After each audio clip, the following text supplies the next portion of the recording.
ഒന്നാമത്തെ ചാപ്റ്റർ രാഷ്ട്ര നിർമ്മാണത്തിലെ വെല്ലുവിളികൾ, ചലഞ്ചസ് ഓഫ് നാഷണൽ ബിൽഡിംഗ് എന്നുള്ള പാഠമാണ് നമ്മൾ ഈ നോട്ട്സ് വെച്ചാണ് പഠിക്കുന്നത്. വളരെ സിമ്പിളായിട്ട് നമുക്ക് എന്ത് ചെയ്യാൻ പറ്റും, പഠിക്കാൻ പറ്റും എന്നുള്ളത്. അപ്പോൾ ഈ ചാപ്റ്ററിൽ നമ്മൾ മെയിനായിട്ട് നോക്കേണ്ടത് എന്തൊക്കെയെന്നാണ് ആദ്യം നോക്കുന്നത്. ഓക്കെ, ഈ അധ്യായത്തിലെ വസ്തുതകൾ. സ്വാതന്ത്ര്യാനന്തര ഭാരതം ധാരാളം വെല്ലുവിളികളെ അതിജീവിക്കേണ്ടി വന്നു. 1947 ഓഗസ്റ്റ് 15 ഇന്ത്യ സ്വാതന്ത്ര്യമാവുന്ന സമയത്ത് ഇന്ത്യ ധാരാളം ചലഞ്ചസ് ഫേസ് ചെയ്യേണ്ടി വന്നു എന്നുള്ളതാണ്. ദ്വിരാഷ്ട്ര സിദ്ധാന്ത പ്രകാരം ഇന്ത്യ രണ്ടായിട്ട് വിഭജിച്ചു. ദ്വിരാഷ്ട്ര സിദ്ധാന്തം, ടു നാഷൻ തിയറി. ഈ ടു നാഷൻ തിയറി പ്രകാരം ഇന്ത്യയെ എന്തായിട്ടുണ്ട്, രണ്ടായിട്ട് വിഭജിച്ചു. മുസ്ലിങ്ങൾക്ക് പ്രത്യേക രാജ്യം എന്നതായിരുന്നു ജിന്നയുടെ, മുഹമ്മദ് അലി ജിന്നയാണ് ടു നാഷൻ തിയറി ആയിട്ട് മുന്നോട്ട് വന്നിട്ടുള്ളത്. ദെൻ ധൃതി പിടിച്ചും ആസൂത്രണമില്ലാതെ നടത്തിയ വിഭജനം വർഗീയ ലഹളയ്ക്ക് കാരണമായി. ഈ നൂറ്റാണ്ടിൽ കണ്ടിട്ടുള്ള ഏറ്റവും വലിയ വർഗീയ ലഹളയ്ക്ക് ഇത് ലോകം സാക്ഷ്യം വഹിച്ചു എന്നുള്ളത്. സ്വാതന്ത്ര്യാനന്തര ഭാരതം ബ്രിട്ടീഷ് ഇന്ത്യയും നാട്ടുരാജ്യങ്ങളും കൂടിച്ചേർന്നായിരുന്നു.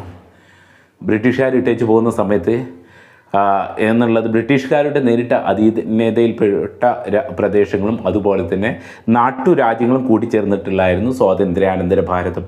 നാട്ടുരാജ്യങ്ങളുടെ സംയോജനം, ഇൻ്റഗ്രേഷൻ ഓഫ് പ്രിൻസിലി സ്റ്റേറ്റസ്, അതായത് നാട്ടുരാജ്യങ്ങളെ ഇന്ത്യൻ യൂണിയനിലേക്ക് ലയിപ്പിക്കുക എന്നുള്ളത് ഇന്ത്യക്ക് വലിയൊരു വെല്ലുവിളി സൃഷ്ടിച്ചു. ഇത്തരത്തിൽ സ്വതന്ത്രമായിട്ടുള്ള നാട്ടുരാജ്യങ്ങളെ ഇന്ത്യക്കൊപ്പം കൊണ്ടുവരിക എന്നുള്ളത്. അതുപോലെ തന്നെ ഇതിൽ മറ്റൊരു പ്രധാനപ്പെട്ട ഒരു വസ്തുതയാണ് ഭാഷാടിസ്ഥാനത്തിൽ ലിംഗ്വിസ്റ്റിക് ബേസ്ഡ് ആയിട്ടുള്ള സ്റ്റേറ്റുകൾ, അതിൻ്റെ പുനഃസംഘടനം. ഇതൊക്കെയാണ് നമ്മൾ പ്രധാനമായിട്ടും ഈ പാഠത്തിൽ പഠിക്കുന്നത്. അപ്പോൾ ഇന്ത്യ സ്വാതന്ത്ര്യാനന്തരം ഇന്ത്യ 3 വെല്ലുവിളികളാണ് നേരിട്ടുള്ളത്. ആ 3 വെല്ലുവിളികൾ 3 ചലഞ്ചസ് ആണ് ഈ ചാപ്റ്ററിൽ നമ്മൾ പഠിക്കുന്നത്. ഒന്ന്, ഒരു ഏകീകൃത രാഷ്ട്രം രൂപം നൽകുക. ഇത് ചോദ്യം ചോദിക്കാറുണ്ട്. സ്വാതന്ത്ര്യാനന്തര ഇന്ത്യ നേരിട്ട 3 വെല്ലുവിളികൾ ഏതെല്ലാം എന്നുള്ളത്. ഒന്ന്, ഒരു ഏകീകൃത രാഷ്ട്രം രൂപം നൽകുക എന്നുള്ളതും, അതുപോലെ തന്നെ ജനാധിപത്യ സംവിധാനം സ്ഥാപിക്കുക എന്നുള്ളതും, അതുപോലെ തന്നെ സമൂഹത്തിൻ്റെ ക്ഷേമവും വികസനവും ഉറപ്പുവരുത്തുക. ഈ 3 വെല്ലുവിളികളാണ് സ്വാതന്ത്ര്യാനന്തര ഇന്ത്യ നേരിട്ടിട്ടുള്ളത് എന്നുള്ളത്. അപ്പോൾ അത് ഇൻ ഡീറ്റെയിൽ ആയിട്ട് നമുക്ക് നോക്കാം, ഏതൊക്കെയാണ് എങ്ങനെയൊക്കെയാണ് എന്നുള്ള 3 വെല്ലുവിളികൾ എങ്ങനെയൊക്കെയാണെന്നൊക്കെ നമുക്ക് നോക്കാം. ഫസ്റ്റ്, ഒരു ഏകീകൃത രാഷ്ട്രം രൂപം നൽകുക. വിഭജിച്ച് കിടക്കുന്ന ഇന്ത്യയെ, നാനാത്വം വൈവിധ്യങ്ങളായിട്ടുള്ള ഇന്ത്യയെ ഒറ്റ രാഷ്ട്രമാക്കി എടുക്കുക എന്നുള്ളതായിരുന്നു സ്വാതന്ത്ര്യാനന്തരം ഇന്ത്യ നേരിട്ട ഏറ്റവും വലിയ വെല്ലുവിളി. ഓക്കെ, ഏകീകൃത രാഷ്ട്ര നിർമ്മാണം അത്ര വലിയ എളുപ്പമുള്ള കാര്യമൊന്നുമില്ലായിരുന്നു എന്നുള്ളത്. രണ്ടാമത്തെ വെല്ലുവിളി നമ്മൾ പറഞ്ഞിട്ടുള്ളത് ജനാധിപത്യ സംവിധാനം. ഇന്ത്യ സ്വതന്ത്രമാകുന്ന സമയത്ത് നേരത്തെ തന്നെ നമ്മുടെ സ്വാതന്ത്ര്യ നേതാക്കന്മാർ പറഞ്ഞിട്ടുണ്ട്, ഇന്ത്യ ഒരു ഡെമോക്രാറ്റിക് ആയിട്ടുള്ള റിപ്പബ്ലിക് ആയിട്ടുള്ള ഒരു സ്റ്റേറ്റ് ആയിട്ട് മാറും എന്നുള്ളതാണ്.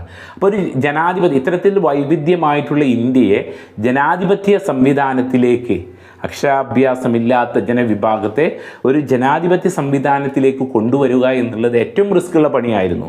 അപ്പോൾ ഇന്ത്യയെ ഒരു ജനാധിപത്യ രാജ്യമാക്കുക എന്നായിരുന്നു രണ്ടാമത്തെ വെല്ലുവിളി. തെരഞ്ഞെടുപ്പ് പോലെയുള്ള ജനാധിപത്യത്തിൻ്റെ അടിസ്ഥാന കാര്യങ്ങൾ ഒരുക്കുക എന്നുള്ളത് വെല്ലുവിളി നിറഞ്ഞതായിരുന്നു. പാർലമെൻ്ററി രീതിയാണ് ഇന്ത്യ സ്വീകരിച്ചിട്ടുള്ളത് എന്നുള്ളതാണ്. ദെൻ സമൂഹത്തിൻ്റെ ക്ഷേമവും വികസനവും ഉറപ്പുവരുത്തുക, മൂന്നാമത്തെ വെല്ലുവിളിയാണ്. ദാരിദ്ര്യ നിർമ്മാർജ്ജനം, അതായത് ഇന്ത്യ ബ്രിട്ടീഷുകാർ വരുന്നതിന് മുമ്പ് ഇന്ത്യ ഒരു സമ്പൽ സമൃദ്ധമായിട്ടുള്ള സെൽഫ് സഫിഷ്യൻ്റ് ആയിട്ടുള്ള രാജ്യമായിരുന്നു. പക്ഷേ ബ്രിട്ടീഷുകാർ അവരുടെ അതുപോലെ തന്നെ കോളനി വൽക്കരണം മൂലം ഇന്ത്യയെ ഒരു ദരിദ്ര രാജ്യമാക്കി.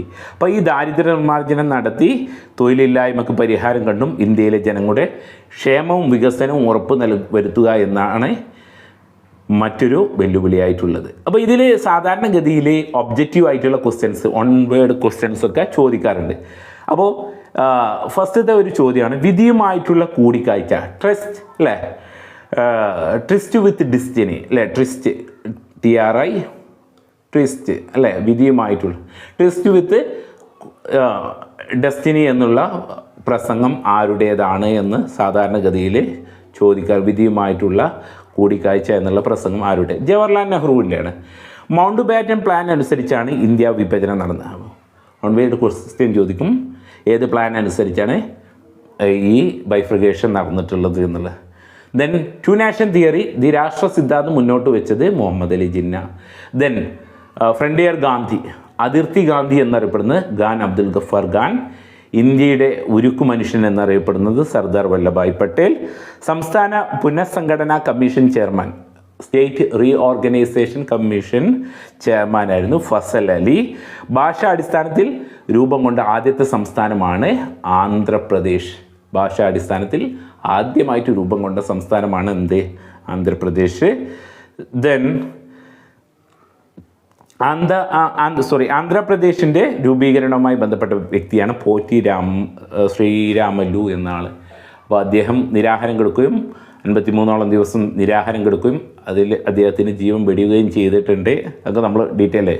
ദെൻ സംസ്ഥാന പുനഃസംഘടനാ നിയമപ്രകാരമായി ഇന്ത്യയെ 14 സംസ്ഥാനങ്ങളായിട്ടും 6 കേന്ദ്രഭരണ പ്രദേശങ്ങളായിട്ട് 1956 ദെൻ സാർവത്രിക വോട്ടവകാശം, പ്രായപൂർത്തി വോട്ടവകാശത്തിൻ്റെ അടിസ്ഥാനത്തിൽ ഇന്ത്യയിൽ ആദ്യമായിട്ട് തിരഞ്ഞെടുപ്പ് നടന്നിട്ടുള്ള പ്രദേശമാണ് മണിപ്പൂർ. ദെൻ ദ്വിരാഷ്ട്ര സിദ്ധാന്തം മുന്നോട്ട് വെച്ച രാഷ്ട്രീയ പാർട്ടിയുടെ പേരാണ് മുസ്ലിം ലീഗ്. ഓക്കെ, ഇനി നമുക്ക് നോക്കാനുള്ളത് പാർട്ടീഷൻ ഓഫ് ഇന്ത്യയാണ്, ഇന്ത്യ ആൻഡ് പാകിസ്ഥാൻ എന്നുള്ളത്.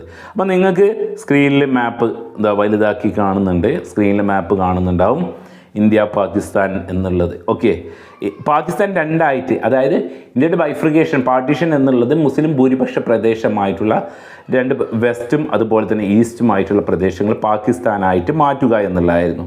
അപ്പോൾ വെസ്റ്റും അതുപോലെ തന്നെ ഈസ്റ്റും പാകിസ്ഥാൻ രൂപം കൊള്ളുകയും കാശ്മീർ ഇപ്പോഴും ഇഷ്യൂസ് നടക്കുന്നതാണ്. അതുപോലെ തന്നെ ബാക്കിയുള്ളത് ഇന്ത്യയായിട്ടും ഇൻഡിപെൻഡൻ്റ് ഇന്ത്യയായിട്ടും ആയി മാറ്റിയതാണ്. ഓക്കെ, ഇൻ ഡീറ്റെയിൽ ആയിട്ട് നമുക്ക് നോക്കാം ഇന്ത്യ പാകിസ്ഥാൻ വിഭജനത്തിൻ്റെ പ്രക്രിയയിലെ പ്രതിസന്ധികൾ എന്തൊക്കെയാണെന്നുള്ളത്. ബ്രിട്ടീഷ് ഇന്ത്യയിൽ മുസ്ലിങ്ങൾക്ക് ഭൂരിപക്ഷമുള്ള ഒരു മേഖല ഉണ്ടായിരുന്നില്ല. ഇന്ത്യയിലെ ചില പ്രദേശം, ഉദാഹരണം ഹൈദരാബാദ്, മുസ്ലിങ്ങൾക്ക് ഭൂരിപക്ഷമാണ്, പക്ഷേ ഇന്ത്യൻ്റെ ഉള്ളിലാണ്, പക്ഷേ ഒരു പ്രത്യേക സ്ഥലത്ത് മാത്രം ഒതുങ്ങി നിൽക്കുന്നതായിരുന്നു. അപ്പോൾ അതുപോലെ തന്നെ മതവിഭാഗങ്ങളുടെ ഭൂരിപക്ഷം നോക്കിയായിരുന്നു പ്രദേശങ്ങൾ ഇന്ത്യക്കും പാകിസ്ഥാനും ഇടയിൽ എന്ത് ചെയ്തിട്ടുള്ളത്, വീതം വെച്ച്. അത് തന്നെയായിരുന്നു വലിയൊരു തിരിച്ചടി, വർഗീയ ലേളക്ക് എന്ത് ചെയ്തിട്ടുള്ളത്. മുസ്ലിങ്ങൾ കേന്ദ്രീകരിക്കുന്ന 2 മേഖലകളുണ്ടായിരുന്നു. ഒരു പശ്ചിമേന്ത്യ, നമ്മൾ നേരത്തെ പറഞ്ഞ വെസ്റ്റ്, ഇപ്പോഴത്തെ പാകിസ്ഥാൻ, പൂർവേന്ത്യ അതായത് ഈസ്റ്റ്. ഓക്കെ, ഈ 2 മേഖല പരസ്പരം യോജിപ്പിക്കാനേ സാധ്യമാകുന്നില്ല. ഓക്കെ, നമ്മൾ നേരത്തെ മാപ്പിൽ കാണിച്ചതുപോലെ തന്നെ ഇവിടെയാണ് വെസ്റ്റ്, അതുപോലെ തന്നെ ഈസ്റ്റ്. അപ്പോൾ ഇതിനെ രണ്ടും യോജിപ്പിക്കാൻ ഒരിക്കലും എന്ത് ചെയ്യില്ല, സാധ്യമല്ലായിരുന്നു എന്നുള്ളത്. ദെൻ മുസ്ലിം ഭൂരിപക്ഷ മേഖലകൾ പാകിസ്ഥാനിൽ ചേരാൻ ആഗ്രഹിച്ചിരുന്നു. ഓക്കെ, അതായത് മുസ്ലിം ഭൂരിപക്ഷം ഉണ്ട് വെച്ചിട്ട് അവർക്കൊന്നും പാകിസ്ഥാനോട് കൂടെ പോകാൻ താല്പര്യമില്ലായിരുന്നു.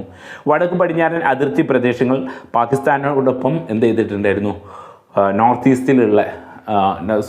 വെസ്റ്റിലുള്ള ആൾക്കാർക്കൊക്കെ പാകിസ്ഥാനോട് കൂടെ പോകാൻ ഒരു എതിർപ്പുണ്ടായിരുന്നു. അതിർത്തി ഗാന്ധി എന്നറിയപ്പെടുന്ന ഖാൻ അബ്ദുൽ ഗഫാർ ഖാൻ രാഷ്ട്ര സിദ്ധാന്തത്തിന് എന്ത് ചെയ്തിട്ടുണ്ടായിരുന്നു, എതിർത്തായിരുന്നു എന്നുള്ളതാണ്. അടുത്ത് ബ്രിട്ടീഷ് ഇന്ത്യയിലെ മുസ്ലിം ഭൂരിപക്ഷ കേന്ദ്രങ്ങൾ പഞ്ചാബിലും ബംഗാളിലും മുസ്ലിങ്ങളല്ലാത്തവരും ഭൂരിപക്ഷം വന്നിരുന്നു. അവിടെ മറ്റുള്ള മതവിഭാഗങ്ങളും ഭൂരിപക്ഷമായിട്ട് വന്നിരുന്നു. ഒടുവിൽ ഈ 2 സംസ്ഥാനങ്ങളും വിഭജിക്കാൻ തീരുമാനിച്ചു. സ്വാതന്ത്ര്യ ദിനത്തിൽ പോലും ഇവിടെയുള്ളവർക്ക് തങ്ങൾ ഇന്ത്യക്കാരനാണോ പാകിസ്ഥാനാണോ എന്നറിയാൻ പോലും കഴിഞ്ഞിരുന്നില്ല എന്നാണ്. ദെൻ അതിർത്തിയുടെ ഇരുഭാഗത്തും ഉണ്ടായിട്ടുള്ള ന്യൂനപക്ഷങ്ങൾ ദുരിതങ്ങൾ പരിഹരിക്കാൻ സാധിക്കാതെ വന്നത്. ലക്ഷക്കണക്കിന് ഹിന്ദു, മുസ്ലിം, സിഖ് ജനവിഭാഗങ്ങൾ അവരവരുടെ രാജ്യം വിടാൻ നിർബന്ധിതമായിട്ട് അവരുടെ ജീവിക്കുന്ന വാസസ്ഥലം വിടാൻ നിർബന്ധിതരായി. അതിർത്തിയുടെ ഇരുവശങ്ങളിലും പെട്ടുപോയിട്ടുള്ള ന്യൂനപക്ഷം ശരിക്കും കെണിയിൽപ്പെട്ടു. തങ്ങളുടെ പൂർവികരും ജനിച്ചു വളരുകയും ജീവിക്കുകയും ചെയ്തു പോന്നിട്ടുള്ള നാട്ടിൽ അവർ അന്യരായി. അവർ ജനിച്ചു വളർന്ന നാട്ടിൽ അവർ അന്യനായി. ഇനി നമുക്ക് നോക്കാനുള്ളത് പാർട്ടീഷൻ്റെ അതിൻ്റെ ആഫ്റ്റർ എഫക്റ്റ്, പ്രത്യാഘാതങ്ങൾ എന്തെല്ലാം എന്നാണ്. ഏറ്റവും ഇമ്പോർട്ടൻ്റ് ആയിട്ടുള്ള ഏരിയയാണ്, സാധാരണഗതിയിൽ ചോദിക്കുന്നതാണ്. ദെൻ നിങ്ങൾക്ക് സ്ക്രീനിൽ കാണാം വിഭജനത്തിൻ്റെ പ്രത്യാഘാതങ്ങൾ എന്തൊക്കെയാണെന്നുള്ളത്. ഇത് ഒരു ദുരന്തപൂർണമായിട്ടുള്ള ജനങ്ങളുടെ കൈമാറ്റമായിരുന്നു. ചരിത്രത്തിലെ ഏറ്റവും വലിയ അഭയാർത്ഥി പ്രവാഹമായിരുന്നു അന്ന് നടന്നിട്ടുള്ളത്. ലാഹോർ, അതുപോലെ തന്നെ അമൃത്സർ, കൊൽക്കത്ത എന്നിവ കമ്മ്യൂണൽ സോണുകളായി, വർഗീയ ലഹളകൾ പൊട്ടിപ്പുറപ്പെടുന്ന സോണുകളായി. അഭയാർത്ഥികൾ അക്രമത്തിന് ഇരയായി പരസ്പരം വരുന്നത്. അതിർത്തിക്കപ്പുറത്തും അതുപോലെ തന്നെ ഇപ്പുറത്തും കൂട്ടക്കൊലകളും മറ്റുള്ള അതിക്രമങ്ങളൊക്കെ ഉണ്ടായി. ഏകദേശം 80 ലക്ഷം പേരുകൾ ഇരു രാജ്യങ്ങളിലെ, അതായത് 80 ലക്ഷത്തിൻ്റെ മനുഷ്യ കൈമാറ്റമാണ് നടന്നിട്ടുള്ളത്. ഒരു വിധത്തിൽ അതിർത്തിക്കപ്പുറത്ത് എത്തിപ്പെട്ടവരാവട്ടെ മറ്റുള്ളവരത്ത് ആരും സ്വീകരിക്കാൻ ആരുമില്ല, അവർ അന്യരായിട്ട് തന്നെയാണ് നിലനിന്നത്. 10 ലക്ഷത്തോളം ആൾക്കാർ കൊല്ലപ്പെട്ടു. മതത്തിൻ്റെ പേരിൽ ജനങ്ങൾ നിർദ്ദയം കൊല്ലപ്പെടുകയാണ്. ഒന്നിച്ച് ജീവിച്ചിരുന്ന സമൂഹത്തിൻ്റെ ഹിംസാത്മകമായിട്ടുള്ള വിഭജനം കൂടിയായിരുന്നു. ഓക്കെ, റെയിൽവേ ജീവനക്കാരും ഗവൺമെൻറ് ജീവനക്കാരും വിഭജിക്കപ്പെട്ടു. എന്തിന്? ഗവൺമെൻറ് സ്വത്തുക്കൾ വരെ വിഭജിക്കപ്പെട്ടു എന്നുള്ളതാണ്. ഇന്ത്യയെ ഹിന്ദു രാഷ്ട്രമാക്കി പ്രഖ്യാപിക്കണമെന്ന് ചില സംഘടനകൾ മുന്നോട്ട് വന്നു. സിഖ് എന്ന രാഷ്ട്രവാദത്തിന് അടിത്തറ പാകി 1948 ജനുവരി 30 മഹാത്മാഗാന്ധി കൊല്ലപ്പെട്ടു. ഇനി അടുത്ത ഈ പാഠത്തിൽ നമുക്ക് പഠിക്കേണ്ടതായിട്ട് മറ്റൊരു ഏരിയയാണ് ഇൻ്റഗ്രേഷൻ ഓഫ് പ്രിൻസിലി സ്റ്റേറ്റസ് അഥവാ നാട്ടുരാജ്യങ്ങളുടെ സംയോജനം എന്നുള്ളത്. നമ്മൾ പറഞ്ഞു ബ്രിട്ടീഷ് ഇന്ത്യ നേരിട്ട് അധികാരത്തിൽ കീഴിലായിരുന്നു, അല്ലാതെ സ്വതന്ത്രമായിട്ടുള്ള നാട്ടുരാജ്യങ്ങളുണ്ടായിരുന്നു. അവർക്ക് മുമ്പിൽ ബ്രിട്ടീഷുകാർ ഇവിടുന്ന് പോകുന്ന സമയത്ത് 3 ഓപ്ഷനുകളാണ് മുന്നിൽ വെച്ചിട്ടുള്ളത്. Whether join India or Pakistan or remain independent. ഒന്നില്ലെങ്കിൽ ഇന്ത്യൻ്റെ കൂടെ ജോയിൻ ചെയ്യുക, അല്ലെങ്കിൽ പാകിസ്ഥാൻ്റെ കൂടെ ജോയിൻ ചെയ്യുക, അല്ലെങ്കിൽ ഇൻഡിപെൻഡൻ്റ് ആയിട്ട് നിലനിൽക്കുക എന്നുള്ള. നാട്ടുരാജ്യങ്ങൾ മിക്കവാറും ഇന്ത്യൻ യൂണിയൻ്റെ ഭാഗമാകാൻ ആഗ്രഹിച്ചിരുന്നു എന്നുള്ളത് അവിടുത്തെ ജനങ്ങൾ. പക്ഷേ രാജാക്കന്മാർക്കൊന്നും താല്പര്യമില്ലായിരുന്നു. ചില പ്രദേശങ്ങൾ സ്വയംഭരണാധികാരം നൽകുന്ന വിധത്തിൽ അയഞ്ഞൊരു സമീപനമാണ് ഇന്ത്യ സ്വീകരിച്ചിട്ടുള്ളത്. വിഭജനത്തിൻ്റെ പശ്ചാത്തലത്തിൽ രാജ്യത്തിൻ്റെ ഭൂരിഭാഗമുള്ള ഭൂപരമായിട്ടുള്ള അതിർത്തി നിർണയത്തിൽ അതിപ്രധാനമായ നമ്മൾ നേരത്തെ പറഞ്ഞു ഇന്ത്യൻ യൂണിയനോട് ലയിക്കാൻ താല്പര്യമില്ലാത്ത നാട്ടുരാജ്യങ്ങളായിരുന്നു ഹൈദരാബാദ്. ആദ്യമായിട്ട് പറഞ്ഞിട്ടുള്ള തിരുവിതാംകൂർ പറഞ്ഞിട്ടുണ്ട് ഞങ്ങൾ ഒരിക്കലും ഇന്ത്യൻ യൂണിയനിലോ പാകിസ്ഥാനിൻ്റെ കൂടെ നിൽക്കുന്നില്ല. ആദ്യമായിട്ട് അത് വെളിപ്പെടുത്തിയ രാജ്യമാണ് നമ്മുടെ തിരുവിതാംകൂർ എന്നുള്ള നാട്ടുരാജ്യം. ഹൈദരാബാദ്, തിരുവിതാംകൂർ, ജുനഗഡ്, കാശ്മീർ, മണിപ്പൂർ ഇത് ബേസ് ചെയ്തിട്ടാണ് ഇനി നമുക്ക് തോന്നുന്നത്. നാട്ടുരാജ്യങ്ങളുടെ പ്രശ്നം നമുക്ക് നോക്കുകയാണെങ്കിൽ നാട്ടുരാജ്യങ്ങൾക്ക് മേൽ തങ്ങൾക്കുണ്ടായിട്ടുള്ള പരമാധികാരം അവസാനിക്കുമെന്നും ബ്രിട്ടീഷുകാർ പ്രഖ്യാപിച്ചു. നാട്ടുരാജ്യങ്ങൾക്ക് നേരത്തെ പറഞ്ഞതുപോലെ ഇന്ത്യയുടെ കൂടെ ചേരാനും പാകിസ്ഥാൻ്റെ കൂടെ ചേരാനും സ്വതന്ത്രമായി നിലനിൽക്കാനും ബ്രിട്ടീഷുകാരെ അവസരം നൽകി. ബ്രിട്ടീഷുകാരുടെ പ്രഖ്യാപനം പുറത്തു വന്ന ഉടനെ തന്നെ തിരുവിതാംകൂർ പറഞ്ഞു ഹൈദരാബാദും സ്വതന്ത്ര രാജ്യങ്ങളായിട്ട് നിലനിൽക്കാൻ തീരുമാനിച്ചു എന്നുള്ള. അവിടെ നിന്നാണ് പ്രശ്നങ്ങൾ തുടങ്ങുന്നത്. ഹൈദരാബാദിൻ്റെ ലയനം നമുക്ക് നോക്കാം. ഏറ്റവും വലിയൊരു നാട്ടുരാജ്യമായിരുന്നു ഹൈദരാബാദ്. ഇന്ത്യയിലെ ഏറ്റവും വലിയൊരു നാട്ടുരാജ്യമായിരുന്നു ഹൈദരാബാദിലെ ഭരണാധികാരിയായിരുന്നു നൈസാം. സ്വാതന്ത്ര്യാനന്തരം ഹൈദരാബാദ് നാട്ടുരാജ്യമായി നിലനിൽക്കാൻ ആഗ്രഹിക്കും. ഇന്ത്യയുമായൊരു സ്തംഭനാവസ്ഥ കരാർ അവർ ഇന്ത്യൻ യൂണിയൻ ലയിക്കാൻ താല്പര്യം പ്രകടിപ്പിക്കാത്തൊരവസ്ഥയായിരുന്നു. നൈസാമിൻ്റെ ഭരണത്തിൽ സ്ത്രീകളും കർഷകരും കമ്മ്യൂണിസ്റ്റുകാരും കോൺഗ്രസ്സുകാരും ശക്തമായിട്ട് അവിടുത്തെ ജനങ്ങൾ നൈസാമിൻ്റെ ഭരണത്തിന് എതിരായിരുന്നു എന്നുള്ളത്. പ്രക്ഷോഭത്തെ നൈസാം അദ്ദേഹത്തിൻ്റെ സൈന്യമായിട്ടുള്ള റസാക്കേഴ്സ്